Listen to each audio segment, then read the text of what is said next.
Hello beautiful people, ఎలా ఉన్నారు అందరూ? ఏం చేస్తున్నారు? ఇలా ఎంతమంది చిన్నప్పుడు ఇసుకతో ఆడుకునే వాళ్ళ కామెంట్ సెక్షన్లో తెలియజేయండి. మేమైతే చిన్నప్పుడు చాలా బాగా ఇలా ఇసుకతో ఆడుకునే వాళ్ళమండి. చిన్నప్పుడే కాదండి, ఇప్పుడైనా కానీ సరదాగా బీచెస్కి వెళ్తే నేను మా చెల్లి అయితే ఇలా మా నేమ్స్ రాయడం అని ఏదో ఒకటి చేసి ఆడుకుంటూ ఉంటామన్నమాట. ఇంతకీ మేము బీచ్కి వెళ్ళామనుకుంటున్నారా? మా హాస్టల్లో వాళ్ళు మమ్మల్ని పంపిస్తారండి. అవునా, ఇక్కడ మా కాలేజ్ బీచ్కి దగ్గర కాబట్టి ఇసుక ఏరియా ఎక్కువ ఉంటుంది అనమాట.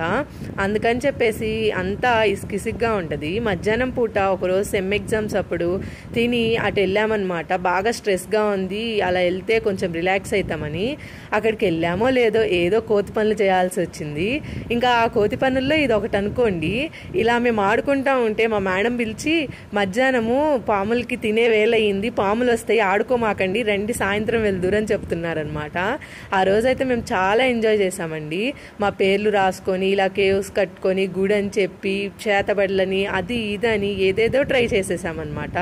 ఫైనల్లీ మా చిన్నప్పటి మెమరీస్ అయితే చాలా బాగా గుర్తొచ్చాయి. మీకు కూడా అలానే గుర్తొచ్చాయా? నిజం చెప్పండి.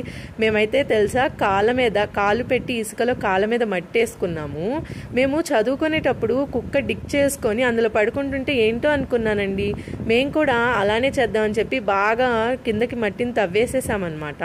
తవ్వేస్తే చాలా కూల్గా ఉంది. ఎంత కూల్గా ఉందంటే అంత కూల్గా ఉంది. అప్పుడు అనిపించింది, ఓ ఇలా ఉంటుందా అని.